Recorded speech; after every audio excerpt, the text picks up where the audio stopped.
Amazon is giving away free ebooks and magazines. Google does not want to buy Twitter. A demo of the new PlayStation VR, and Samsung is still a hot mess. All that and a whole lot more coming up on Tech News Today. This is Twit. Bandwidth for Tech News Today is provided by CashFly at CACHEFLY.com.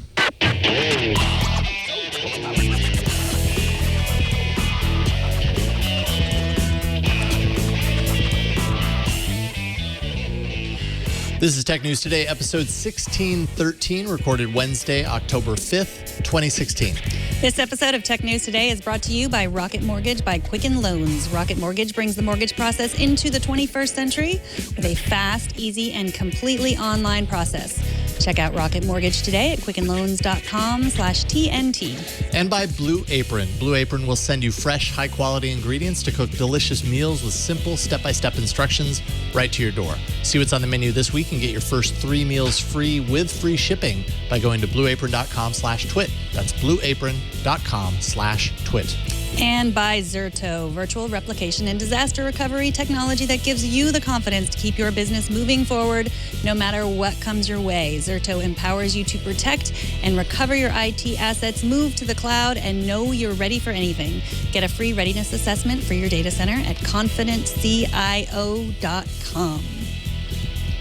Welcome to Tech News Today. This is the show where we talk about tech news, and Jason scratches his chin and looks interested. I'm thinking about what comparison we are today. How about we're the Valve and Rift of tech news? Okay. That means there's a new kid in town ready to bust down our door. There is, right over there in the corner staring at us. We're going to talk about that a little bit later. Maybe the PSVR, the PlayStation VR. I don't know. Maybe. But not right now. I'm Jason Howell. I'm Megan Morrone. Yes, there we go. And that's PlayStation VR. We'll see you in a second, PSVR.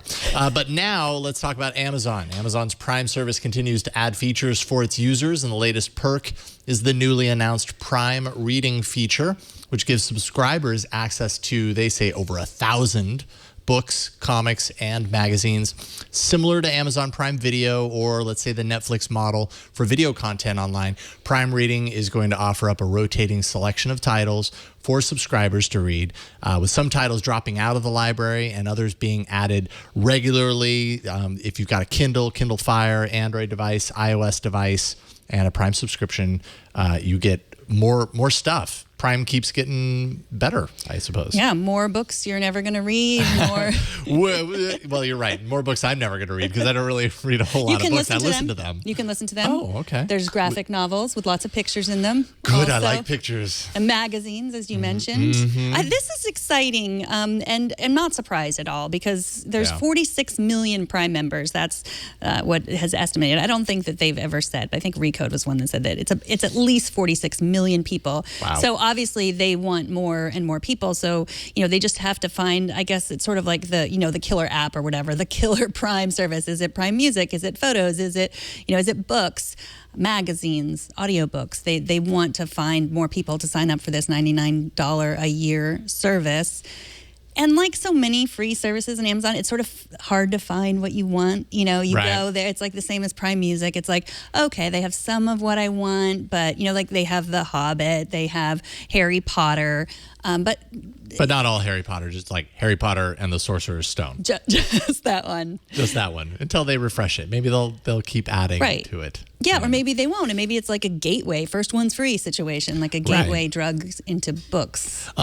Yes, and magazines, 42 magazines to start off with, and actually there I was kind of like, okay, maybe this is more my speed. SI, People, Entertainment Weekly, lots of names that people would hope to find: Cosmo, GQ, Bon Appetit, whatever. Consumer Reports is there. Oh, good. So that's applicable to what we do here. Yes.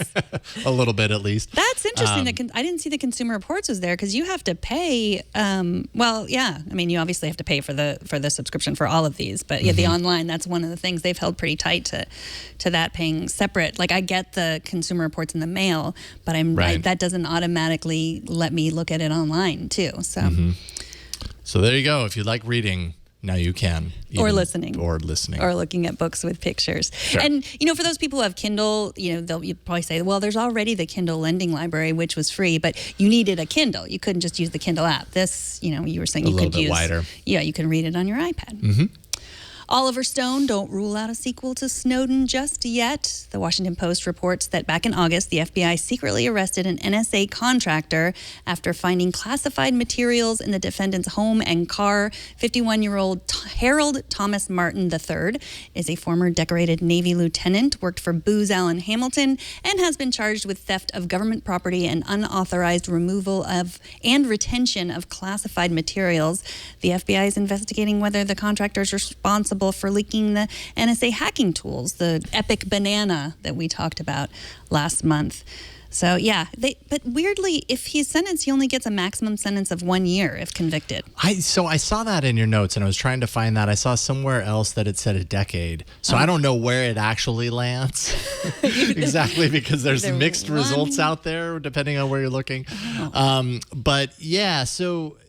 I mean, this is definitely a bad thing for Booz Allen Hamilton. Booz Allen's business largely built on providing technical assistance services to organizations like the NSA, intelligence agencies, of course Edward Snowden, from Booz Allen initially. So this kind of keeps happening. At the same time, it really sounds like, from what I was reading about this, it sounds like he knew that he had this information. He'd probably had it for a long time, but based on what some of the sources that are kind of leaking this information out that are close to the investigation, they say it does not appear like he's actually actively leaked any of this information or that he had any plans to. It just kind of seemed like he had it. He was sitting on it for no real good reason. He just had stuff in the car just in case. Yeah. Well, and at home, they searched his home and they found some stuff there too. His home, by the way, is blurred out on Google Maps, so you can't find it there anymore for whatever reason. Who knows who put that in? But the raid apparently took place August 27th. And yeah, he admitted to taking the files without authorization, but they can't really find, at least at this point, any direct link to the things that you're talking about, the Epic Banana or the other NSA tools that have been distributed out. I keep top secret documents in my car just in case too. I mean, everyone should. That's the prime location for top secret documents, that place that you drive around everywhere at and people can steal very easily if they break in. Earlier this year, Google and LG touted the release of the first consumer Tango phone, the Lenovo Fab 2 Pro. It's a 6.4-inch phablet with the unique depth sensing camera technology that drives Tango devices to allow for 3D scanning of real-world environments. Super cool technology. It was originally slated for a summer release. That deadline has come and gone with a later delay to sometime in the fall, and now Google has confirmed to CNET that the device is slated for a November release. It's going to cost $499, unlocked in the U.S. Of course, at this point, we know all about Google's efforts with the Pixel phone. This is very different. It definitely targets an entirely different market here. Things like, you're talking about 3D mapping of your interior, which in some cases feels like a solution to a problem that I'm not sure what the problem is. But, for people like contractors, interior designers, really kind of mapping out a space and then seeing what it's going to look like if you drop that piece of furniture in the corner or whatever. Very kind of specific target use case here.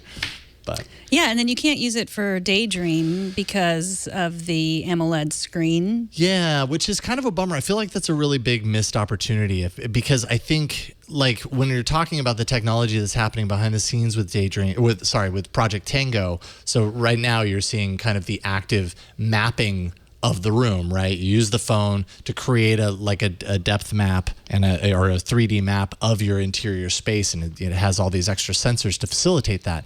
Well, often with VR, what you want is, what HTC Vive is really good at, and it utilizes external cameras in order to do it, is this kind of location within space to take the stuff that you have that you're wearing on your face and the controllers in your hands and walk around your space and make it all very interactive. I see this as like a perfect fit with Daydream VR at some point. This device doesn't have the right screen technology to be Daydream capable, and Google's Pixel devices are the first ones to be Daydream capable. So maybe it's too soon to expect that, but I really hope maybe somewhere along the line they realize or make the realization that Tango's perfect for Daydream. It would add another layer, another dimension to VR in mobile VR. Yeah, I think they did say that, this is the future, but not right now. It's a weird time to, we're good. This thing we've been talking about, we're going to release it in September around the same time, this other thing Google announced yesterday, which is awesome. Yeah. But the price point is a little bit lower for the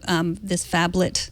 And 6.4 inches. That's not a small device. Yeah, it's bigger in size, smaller in money you have to hand out. Right. But I think it's a kind of a limited use case. But really it is, it's interesting because you have to make that Sophie's choice between AR and VR, which is more important. I have a feeling most people are going to opt, at least right now, for Google's true kind of device that brings their new vision for VR. And maybe they're targeting completely different, areas, VR and AR in this sense. Maybe they aren't as intersecting as possible. This, we've talked in the past, these devices potentially have the ability to show up in places like Home Depot, which you don't think of technology like a phone appearing in, like a hardware store. But that just kind of gives you a sense of what this type of technology might actually be very good for. And it's just not for everybody, not at this stage anyways.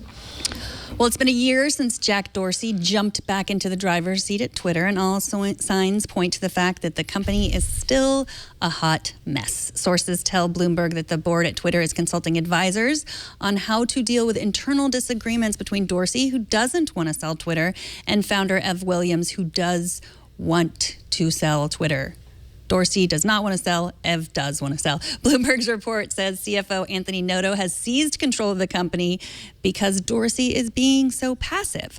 So, and then there was also some big news. Chris Sacca, a huge investor in Twitter, was quoted as saying, "I don't own as many Twitter shares as I used to because I'm not an idiot." Oof. And he also said, "But I own more than I should because I am an idiot." Dang.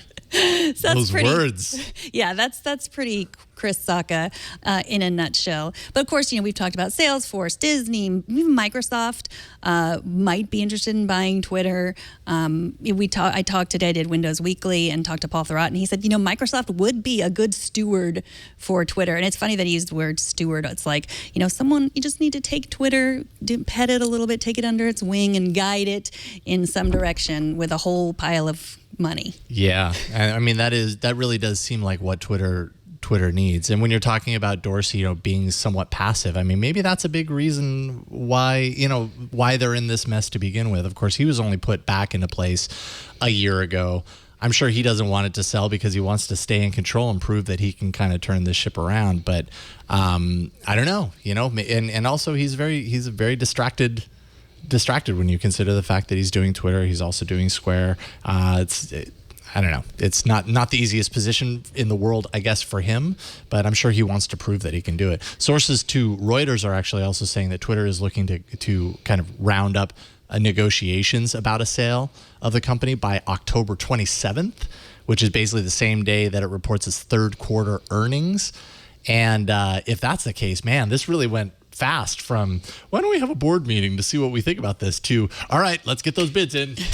Got to do it before our next earnings report. Let's just make it done. Yeah, I do think that Dorsey seems to be passive. When you think about the biggest thing that Twitter has done this year, it's the streaming the NFL, right? Like, that was pretty amazing that you could just, not have a cable subscription and just be able to watch an NFL game. It was Thursday night. Yeah.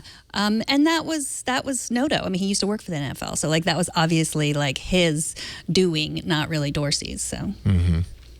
Well, stick around because Russell Hawley is here to talk PlayStation VR. But first, let's take a minute to thank Rocket Mortgage by Quicken Loans. They are the sponsor of this episode. What is the best part of buying a new home? Is it crossing the threshold for the first time, perhaps holding your beloved, feeling super grown up because I own a house now? Maybe setting up your VR room, buying brand new bathroom trash cans from Target. Everybody has their favorite part of buying a new house. But chances are your favorite part is not filling out the mortgage paperwork. Nobody likes that. Rocket Mortgage brings the mortgage approval process into the 21st century. It's fast, it's powerful, and completely online. Rocket Mortgage has taken all the complicated, time-consuming parts of applying for a mortgage out of the question. If you hate searching through stacks of old files and paperwork, Rocket Mortgage could be for you. You can easily share your bank statements and your pay stubs at the touch of a button, helping you get approved in minutes for a custom mortgage solution that's been tailored to your unique financial situation. Even better, with Rocket Mortgage, you can do all of this on your phone or your tablet, or maybe your phablet. It's a quick online process that you can manage from the convenience of your couch. So if you're looking to finance your mortgage or buy a home, check out Rocket Mortgage today at quickenloans.com/TNT. That's quickenloans.com/TNT. Equal housing lender, licensed in all 50 states. NMLS consumeraccess.org, number 3030. And we thank Rocket Mortgage by Quicken Loans for their support. All right, so today's kind of a big day. We've been waiting a little bit, but it seems like everybody, has kind of spent some time with the PlayStation VR. Embargoes have lifted. Everybody's kind of spilling their beans, their thoughts of the PlayStation VR. Joining us to talk about it this time around with the unit, played with the unit for some time anyways, is Russell Hawley from VR Heads. How's it going, Russell? Hey, I'm doing great. It's great to have you here. So you've, I should say, first of all, we have the unit in-house. We have it over there. Anthony is actually locked firmly, and apparently he's doing jobs within Job Simulator, which... it's such a great game. Is it a great game? It seems kind of depressing that you would play a game where you do jobs, but maybe that's kind of the point, is like experiencing an alternate reality. So you've enjoyed this game. You've played it.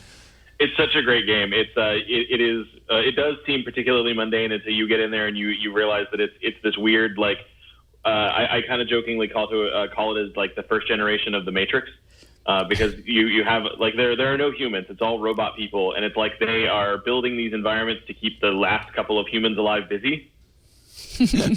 We should say that, like, you're fixing cars and stuff for robots. It's very silly. We should say, Russell, you're at Oculus at the conference right now. That's why you are locked in, not in your regular studio, right? That's right. Yeah, I'm in a hotel just outside of Oculus Connect 3. Awesome. Excellent. Thanks so much for coming on and taking time to do this. So what do you think about the PlayStation VR? Does it stack up to kind of some of the other competitors in the space? Obviously, they all have like their pros and their cons. What do you think is a big key selling point for the PSVR? The single biggest selling point to the PlayStation VR is its price point. It comes in at significantly less expensive than the Oculus Rift and HTC Vive for two reasons. One, the headset itself is particularly inexpensive just as a thing that you would buy separately. But it plugs into the PlayStation 4, any version of the PlayStation 4, which a lot of people already own. So there's not an expensive computer that needs to be purchased in order to have this, up and running. So you end up spending, $600 to get up and running instead of what is frequently $700 or $800, just for the headset, and then $1,000 for a PC to power it. In the case of the competition, the other thing that it does really just truly exceptionally well is how comfortable it fits on your head. Sony put a ton of engineering smarts into this very special design. The way that it fits around the head is this kind of halo that anchors in place. It is just infinitely more comfortable than the straps that you're used to from Oculus Rift and HTC Vive, and even what you see with some Google Cardboard and Gear VR headsets. What do you think about the controllers? I've heard some people say that kind of the controller aspect, like it's nice to have the controllers, but the controller's somewhat older technology that's kind of working here. I don't know. Did you find any fault with those? So this is using PlayStation Move controllers, and they're the same PlayStation Move controllers that have been around for a little while now. And the big benefit here is that they are, controllers that you may already own, but they are kind of limited. It takes a camera in front of you to pick up these light orbs that are coming, and with that means that you can't, move in a 360-degree sphere, because if those lights aren't detected by the camera, then the controllers don't work. And so there ends up being, everything is very much right in front of you. So it's not quite as flexible as the Oculus Touch controllers or HTC's Vive controllers. So you really have to just be facing that camera all the time, right? I mean, if you're holding the controllers and you want them to be picked up, you couldn't turn around and face away from the camera. That there would totally be lost connection, right? There would be some problems there, but just with the controllers. The headset is actually designed with light points in the back so that when you turn around, the headset is still detected by the camera that's over by the television. Right. Okay. What are some of the best games that you and your friends at VR Heads, the staff of VR Heads, you've all enjoyed on the system? What are your favorites? There have been some really great games so far. Eve Valkyrie is one that actually started on the Oculus Rift, and it is this space shooter where you're sitting in the cockpit of a very futuristic fighter that you're kind of flying around and shooting. There's a very silly soccer game called Headmaster, where you're not using a controller at all. These soccer balls are kind of flying at you, and you're headbutting them with your head. You're leaning in and headbutting them into goals and explosives and things like that, and it ends up being just a ton of fun. There is a puzzle game called Super Hypercube, where you are controlling this three-dimensional object in space so that it fits into a matching puzzle piece on the other side, and it moves very fast. And there are these, bright colors and a really fast-paced soundtrack that just feels very intense as you're playing it. Have you played the Batman Arkham? Is that how you pronounce it? Arkham. I have not played the Batman Arkham yet. Batman is one that I really wanted to play, and there's a coming out in November is Star Trek Bridge Crew, where you and several other people can play together on the crew of Starship from Star Trek. For completing missions and things like that, and both of those look really, really good. Well, I played the Batman game earlier today. It was my first time with the PlayStation VR, and it was amazing. Oh, yeah? It was. And I wouldn't say that you were necessarily like super. I know, like bullish I on don't, VR. I don't dislike VR, Right. but I was really afraid. Like looking over, you're on top of a tower and you're looking over. It's super scary. Like your parents get killed right in front of you, and you're putting on the bat suit, and it was. I'm not going to go so far as to say it changed my life, but Did it change your perspective of VR a little bit? Or? it sure did. Like I Really? could definitely imagine playing that. Well, Wired says the game itself only lasts an hour, but I could definitely imagine playing it for many hours. It's good that it only lasts an hour because I could definitely imagine being in that world and never wanting to be out of it or do my work, talk to my children, have a conversation with my husband, anything, because it was so amazing. It was just like. It really, it changed me a little. That's fantastic. I'd say that's a pretty bold statement considering we've talked about VR plenty of times. And, I definitely, I get really excited about VR for whatever reason. So I enjoy hearing you get excited about it too. I'm not a gamer. So it was just more of like an experience that I was immersed in. Right. And it was scary and fun, like a roller coaster ride a little bit. Yeah, right. One game that I've been very curious about was Battlezone. Did you get a chance to play that? How was that one? Yeah. I played some Battlezone. It's really cool. It's a tank shooter where you're sitting in this tank, and as you move your head, the barrel of the giant gun on the front of the tank moves around, and it's got kind of a multiplayer component to it where you're going around in this field, in a couple of different environments, and you're shooting the other things that are coming towards you, and it's really fascinating because it feels like kind of a retro arcade game. As you're playing it, like the art style is very kind of dialed back. It's not focused on being very realistic or anything like that, but it's still really kind of intense feeling and really just incredible as you're moving around.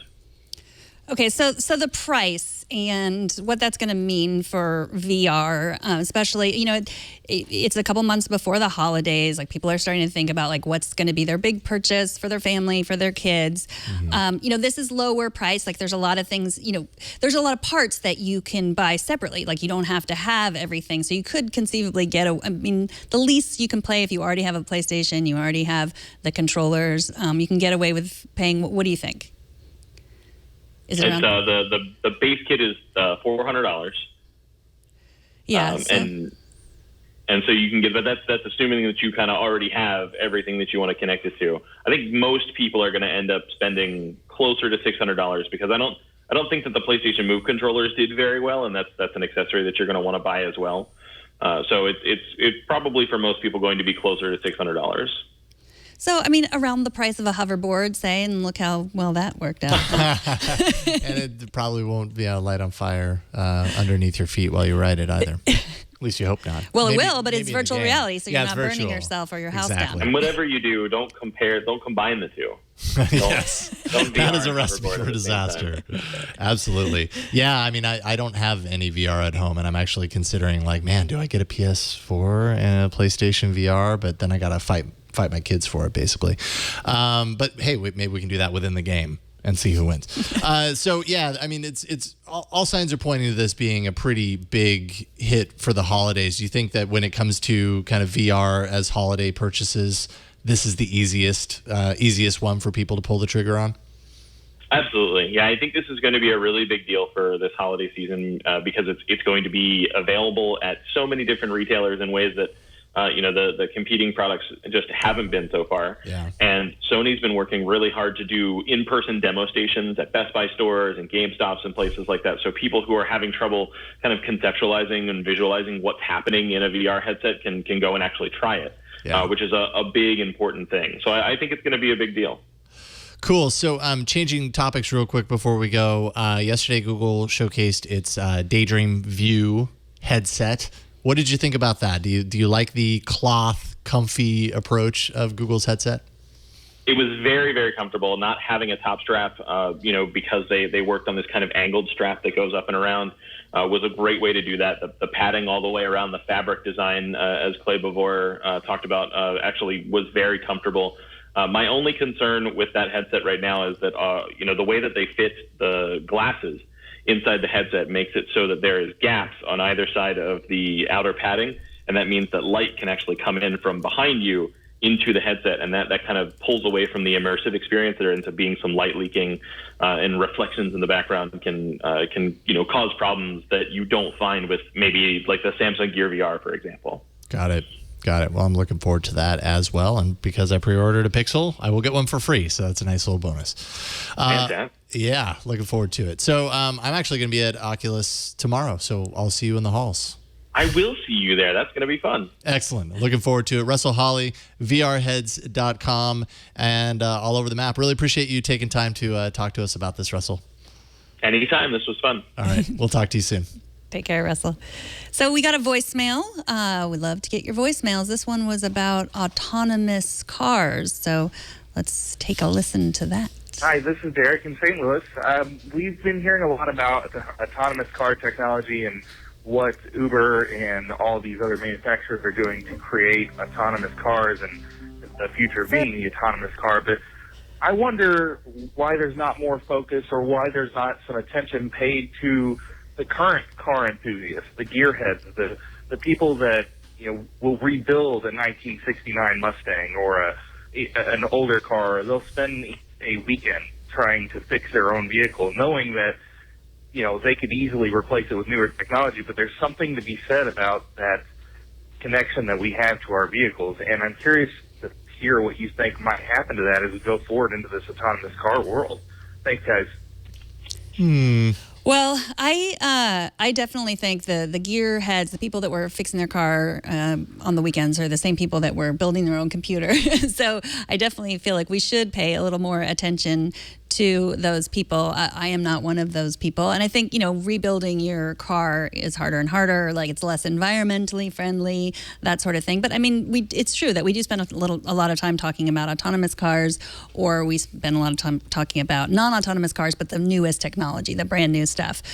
So yeah, it's true. We should spend some more time. If anybody is a gearhead, spends the weekend fixing their car, never takes it to a shop, you can email us at tnt@twit.tv, and we might read some of those emails. Maybe the next form of that will be people, gearheads in the garage working on their cars to turn them into autonomous vehicles, a la like right. AI or whatever. Self-installing autonomous kits into their vehicles. That'll be the new version of that. I don't know. Maybe. Coming up, seriously, will the bad news for Samsung ever end? It just keeps getting worse. But first, let's take a minute to thank Blue Apron. They're the sponsor of this episode. Blue Apron's mission is to make incredible home cooking accessible to everyone while supporting a more sustainable food system, setting the highest standards for ingredients, building a community of home chefs. Blue Apron delivers seasonal recipes along with fresh, high-quality ingredients to make delicious home-cooked meals. Each meal comes with a step-by-step, easy-to-follow recipe card and pre-portioned ingredients that can be prepared in 40 minutes or less. So super quick stuff. You can save time, you can save money. Shopping at the grocery store actually is 60% more expensive than Blue Apron. But if you spend a lot of money eating out, a lot of time at the high-end grocery chains doing your shopping, you're going to pay a lot of money. Here you can spend under $10 per person for healthy home-cooked meals. Customize your recipes every week based on your dietary preferences and choose a delivery option that fits your needs. There's no weekly commitment, so you're only going to get deliveries when you want them. You can set up your own schedule there. Blue Apron delivers to 99% of the continental U.S. Blue Apron sets the highest quality standards for their community of over 150 local farms, fisheries, and ranchers across the U.S. Seafood sourced sustainably, beef's raised humanely, chickens are free range, pork is raised naturally, and regenerative farming practices are used for produce.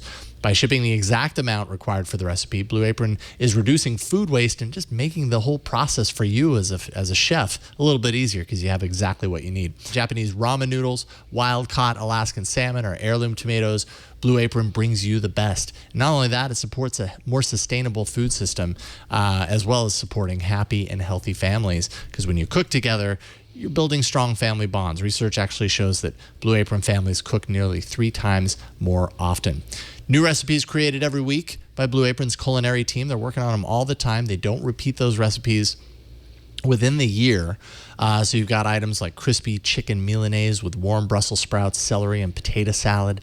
You've got Thai green curry chicken and squash with yu choy, jasmine rice, and cashews. That one sounds really good right now. Roasted pork steamed buns with black garlic mayonnaise and spicy cabbage slaw, seared salmon, and fall vegetable hash and apple brown butter dressing, and a whole lot more. You can go online to check out their recipes and see what you think. Check out this week's menu. Get your first 3 meals free with free shipping by going to blueapron.com/twit. You are going to love how good it feels and tastes to create incredible home-cooked meals with Blue Apron. So do not wait. Visit blueapron.com/twit.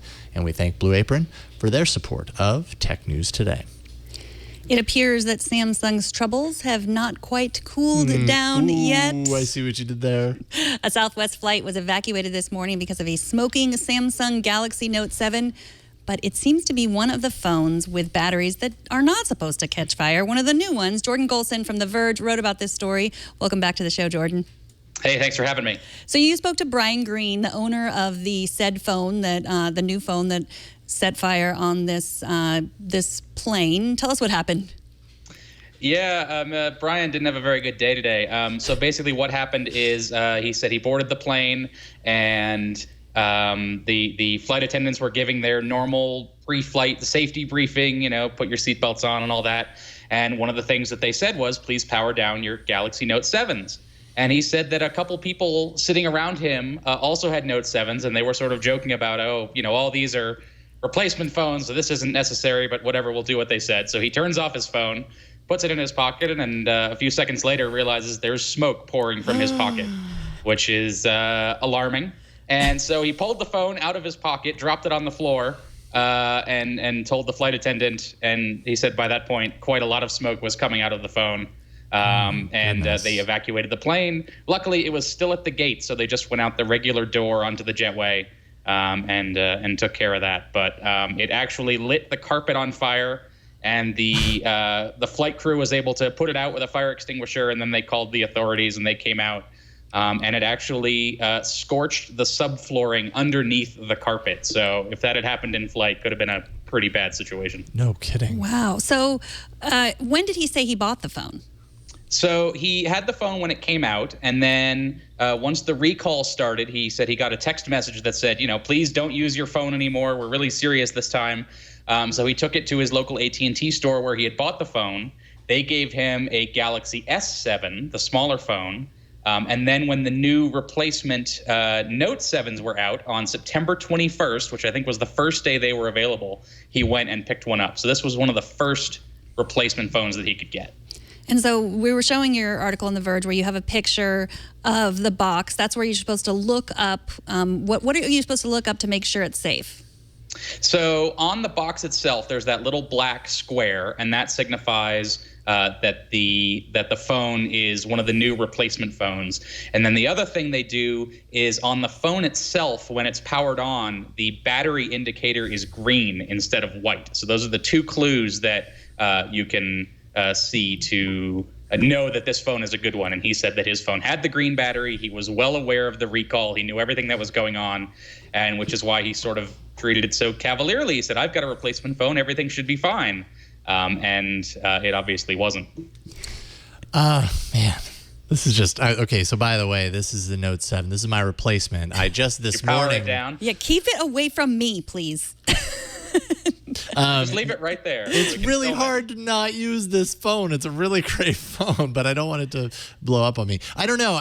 Man, this is just such bad news for Samsung, right? Like potentially, maybe this is just one of those random moments, and because it's timed with all of this other Samsung battery stuff, it's just unfortunate timing.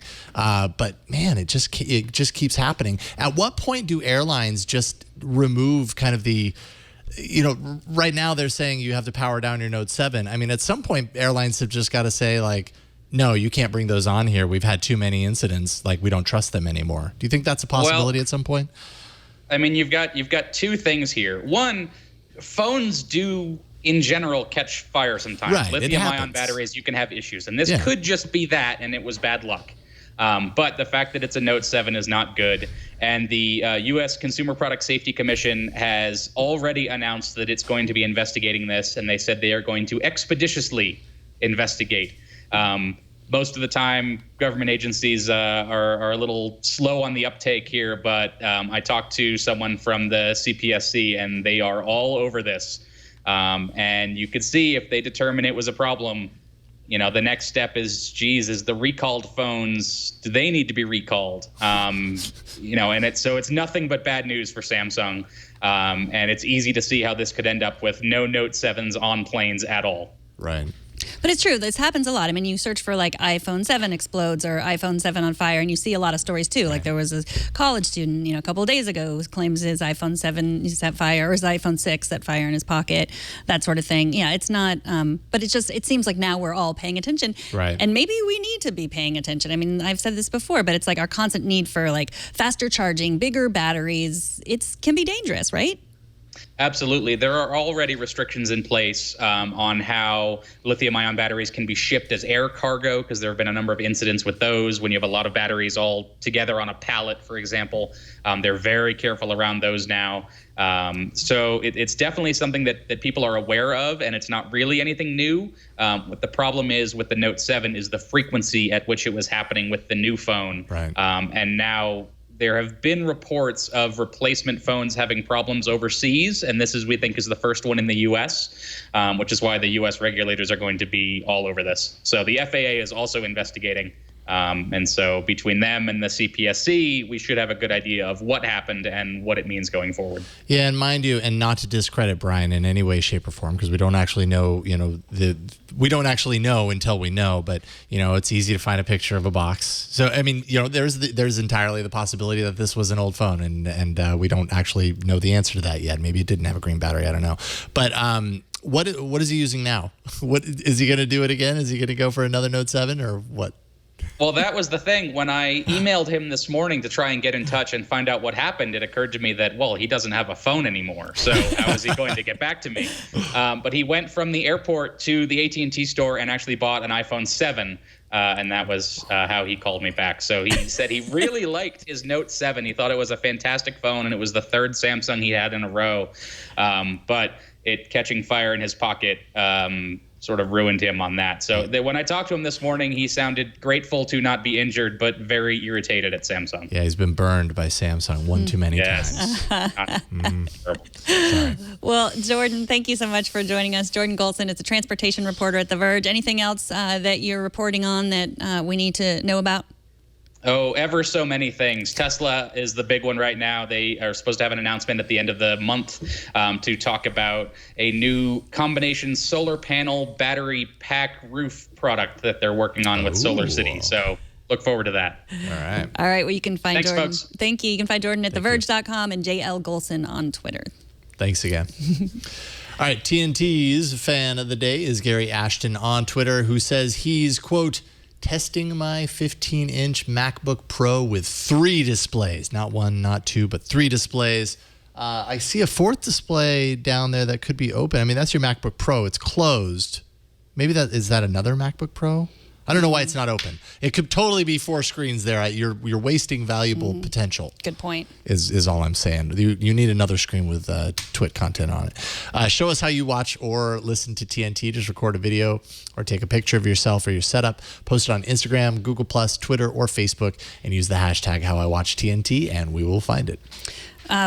before the Yes. break, there was some breaking news. There was. Dun, dun, dun, dun, dun, dun. Also about Samsung. They're nothing about anything exploding. Samsung has acquired Viv. That's the AI assistant we that talked about was them. created by the people behind Siri, the people who really made the functional, powerful Siri, but then which Apple kind of backtracked on, and now it's less functional because it's more private. But yeah, so this is interesting. Samsung has bought Viv, so I guess they're going to have their own assistant, maybe to ask, will this phone catch fire? Viv? Oh, and I see your breaking news, and I raise it with more breaking news. This just in, Google, according to sources, is not going to make a bid for Twitter. Oh. And neither is Apple, but I don't think we expected Apple to. And neither are we. You and I, Jason, are not going to buy Twitter. That's the biggest news. Depends. And if everybody else passes on Twitter, I might make a bid. Right. I could probably get it for a song. Well, after the break, we will explore the future of electric propulsion. But first, let's take a minute to thank Zerto, the sponsor of this episode. Zerto, IT asset protection, disaster recovery, and cloud continuity for confident CIOs. Confidence can make or break business in today's IT world. It can mean the difference between hesitation and action, success or irrelevance. Zerto's cloud-based business continuity solutions arm today's CIOs and IT pros with the confidence to know their systems are ready for anything. With Zerto, you can recover from downtime, test new technology, and move to the cloud in a matter of clicks while maintaining business continuity. Zerto's virtual replication technology gives you the power to simplify your migrations, switch to new infrastructure faster, and get quicker ROI. Know your data is protected by breakthrough hypervisor-based software that puts the power of continuous replication at your fingertips. Migrate to the cloud with no disruptions with enterprise-class software that empowers you to seamlessly and safely move virtualized workloads between public, private, and hybrid clouds. Get complete comprehensive data protection in one smart solution for BCDR across storage and hypervisors. Recover from any disruption with checkpoints every few seconds. Protect and recover files, VMs, and applications from any point in time. See for yourself how Zerto simplifies your data replication and disaster recovery. Plus, get a free readiness assessment for your data center at confidentcio.com. That's confidentcio.com. And we thank Zerto for their support. So what has an 1,100-pound battery pack and flies for 20 minutes? 40. I don't know the answer. Banana. A zebra. I don't know. The first battery-powered full-sized helicopter, the maiden voyage of Tier 1 Engineering's manned helicopter, has taken off, has a takeoff weight of 2,500 pounds, a 700-volt, 100-amp-hour lithium polymer battery. Hope that doesn't explode in your pocket. According to the website Electric, the helicopter reached heights of over 400 feet. Exciting. Battery-powered helicopter. Full-sized. No big deal. Whatever. Everything in the future is battery powered. Batteries are very, very heavy when you're talking about these kinds of batteries. 1,100 pounds for the battery inside this thing. Apparently, they made up for it by removing the 500-pound internal combustion engine. Mm-hmm. They replaced that with a 2 3-phase permanent magnet synchronous motors that weigh in at 100 pounds. So they were able to offset it a little bit to make this, lift. And not be just good theory. Right, and it's like it's a feat of engineering and design as well. Very cool. What's next? What's next to be powered by batteries? I don't know. Neither do I. It's good enough for us, I hope. We need a recharge. That is it for this week. TNT records live every Monday through Friday at 4 p.m. Pacific, 7 p.m. Eastern, 11 p.m. UTC at twit.tv/live. You can be a part of the show by emailing us at tnt@twit.tv. You can leave us a short voicemail at 260-TNT-SHOW. You can find us on Twitter at Tech News Today TV. I realized I'm not going to be here tomorrow. I'm going to be at Oculus Connect. You're going to be here with Ian Thompson. Mm-hmm. I am. So. Excellent. Yes. From the Register. Sure to say some phrase that I've never heard of Right. before. So he's going to hoist someone from their petard. We're sure of that. Exactly. And we forgot to thank Anthony for VR. He's gone now. He's taking a rest. It was really hard work doing those jobs in VR. Yes. Yeah. But someone in the chat room, sorry, I don't remember who, pointed out this might be the first time the Job Simulator was actually someone's job. like he was getting paid to play Job I wonder if there's Simulator. something in the terms of service that prohibits that. You cannot get paid for playing Job Simulator. But yeah, and thanks for Tony for following him with the camera. You can find all the ways to subscribe to our show at twit.tv/TNT. And Twit is now part of the Amazon Echo Flash Briefing. So every day you can get updates on the latest tech news and events from Leo, from Jason, and from me. To hear Twit's Flash Briefing, be sure to go to your settings in the Alexa app, search for Twit, and subscribe. It is a great way to start your morning. And if you want to tweet at me, I'm at Megan Morrone. And I'm at Jason Howell. Thanks to our technical director, Kara. Thanks to Matt for the words on the screen. Thanks to Kevin for editing and hopefully making us look good, although apparently sometimes he puts little Easter eggs in there and we don't even know about it. Really? We'll talk about it. And thanks to you for talking tech with us today. We'll see you all tomorrow. Bye, everyone.